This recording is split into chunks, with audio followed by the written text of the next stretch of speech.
memang dalam hidup kan nggak harus ada manis, ada pahit juga, itu merupakan rasa yang harus kita nikmati. Karena kita bisa merasakan manis itu harus ada pahit dulu kan gitu. Dan itu jangan sampai menjadikan apa yang kita inginkan kalau memang itu baik terus berhenti bergerak. Saya yakin bahwa apa yang kita lakukan itu kalau memang tujuannya baik pasti akan dimudahkan oleh alam ini.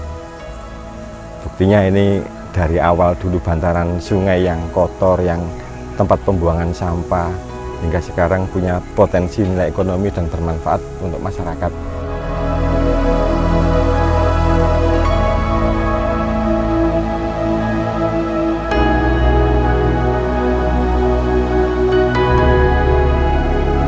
Assalamualaikum warahmatullahi wabarakatuh. Perkenalkan, nama saya Aan Iqbal, sebagai owner dari Sinar Lintang Farm yang mana bergerak di budidaya tanaman anggur.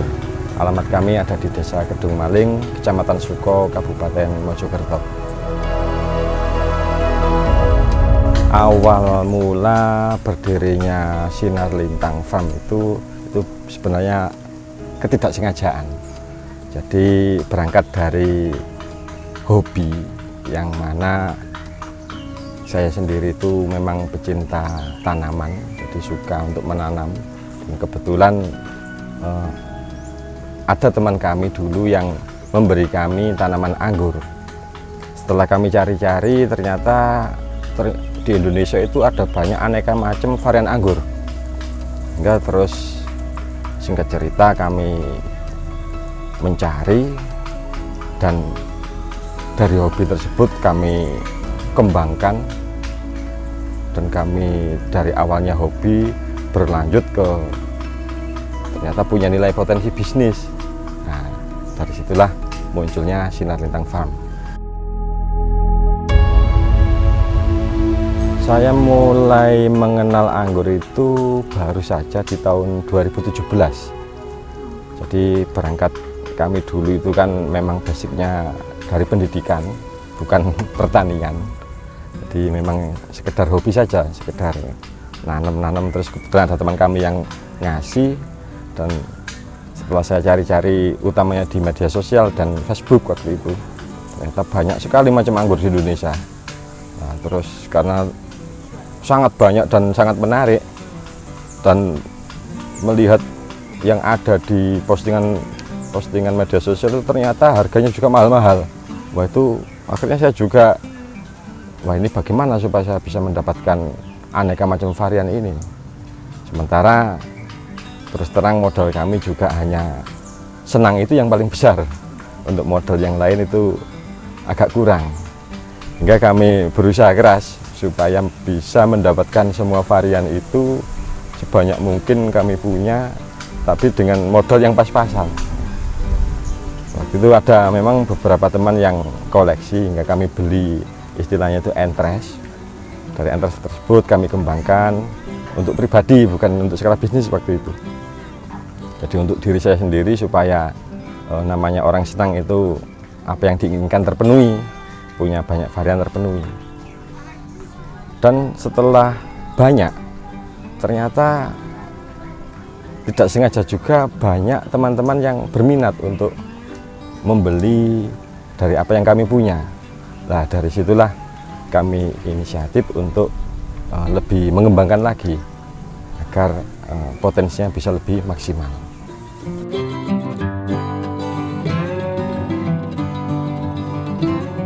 Perjalanan hidup ya banyak sebenarnya, karena basic kami di pesantren, di pendidikan, yang mana itu didikan kami adalah hanya sekedar untuk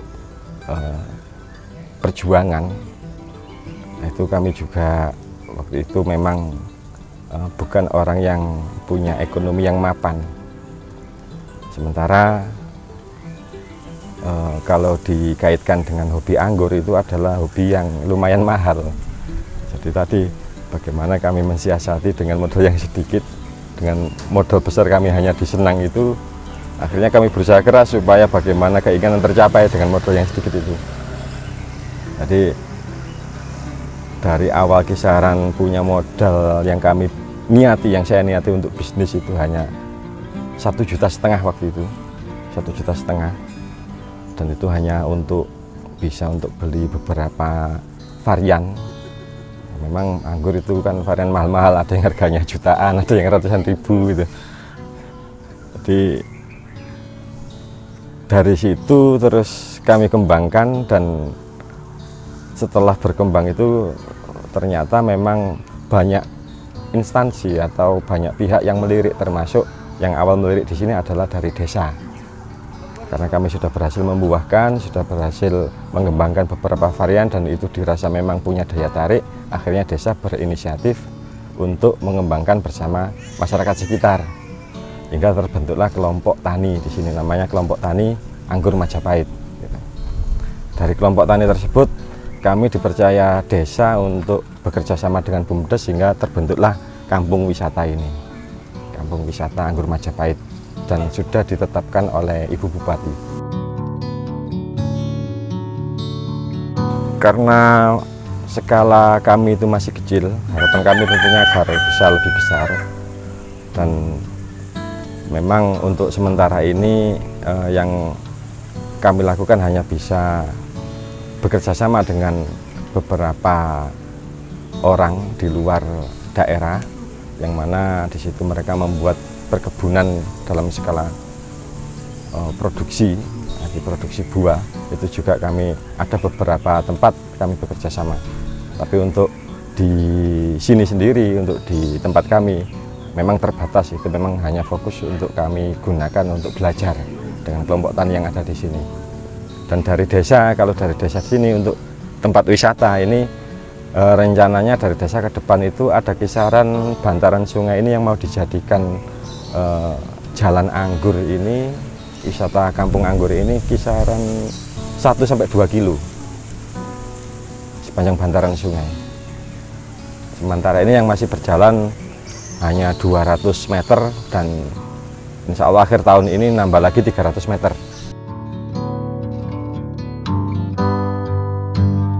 Karena memang basic kami juga bukan orang yang punya dari orang tua yang berkecukupan, dan juga di pesantren juga kami di pendidikan yang memang bukan pendidikan yang mewah. Jadi didikan kami itu adalah didikan yang memang bagaimana supaya bisa bertahan hidup, menerima apa adanya, dan bisa bermanfaat untuk orang lain. Jadi waktu di pesantren dulu juga kami kebetulan juga untuk bertahan di pesantren itu karena biaya dari orang tua itu minimal. Jadi kami juga suka nanam-nanam sayuran atau apa supaya bisa terus hidup di pesantren. Nah, dari sana ketika kami merasakan ada kelebihan, itu namanya yang bisa saya dapat dari didikan di pesantren tersebut, dari benturan-benturan macam-macam masalah yang dihadapi. Ya, ketika mendapatkan satu kenikmatan itu kami sangat bersyukur sekali hingga bisa seperti ini. Hingga ketika kami merasakan ada kenikmatan atau apa, berusaha kami sebarkan supaya itu bisa juga dinikmati orang lain. Itu aja yang mungkin singkatnya yang bisa saya ceritakan. Kalau memang detailnya nanti mbaknya nanti masih nangis.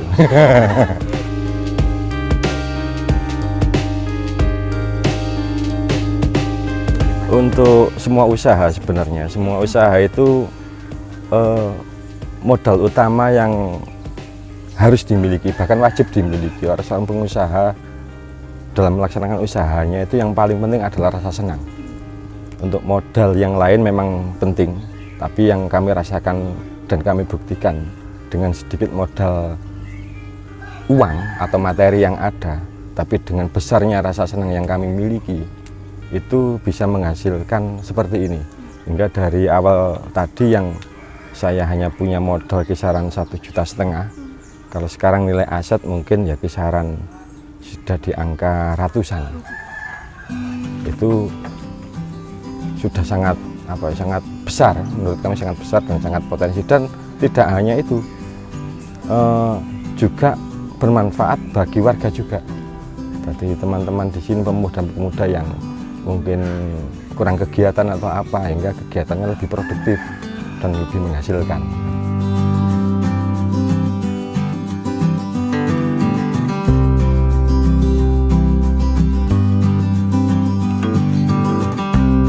kalau pesan untuk semuanya, jalani segala sesuatu itu dengan senang dan serius. Insya Allah hasil akan mengikuti. Walaupun memang nggak dalam melaksanakan sesuatu itu kita nggak terus semuanya itu lancar. Ada saja rintangan, dan jadikan rintangan itu sebagai bahan untuk sampean evaluasi, sampean untuk lebih memperkaya diri lah, agar kita lebih kuat dalam melaksanakan cobaan-cobaan, rintangan atau ombak-ombak yang ada depan kita. Nah, kalau kita mau seperti itu, insya Allah pasti kita berhasil, pasti kita berhasil. Nah, itu saja yang mungkin apa yang kami tanamkan di teman-teman. Jadi ayo kita jalani dengan senang, ayo kita jalani dengan serius. Sudah, hasil itu kita pasrahkan saja. Ya, alhamdulillah dari yang kami kelompok tani ini yang baru terbentuk setahun lebih, itu sudah punya beberapa aset dan juga ada koperasinya, juga ada pendapatannya. Jadi kalau kerjasama dengan orang luar itu juga kami berdayakan teman-teman kami yang di kelompok tani. Jadi apa yang kami peroleh itu juga bermanfaat juga untuk mereka. Jadi itu tadi, jalani dengan senang dan sungguh-sungguh, hasil itu insya Allah mengikuti.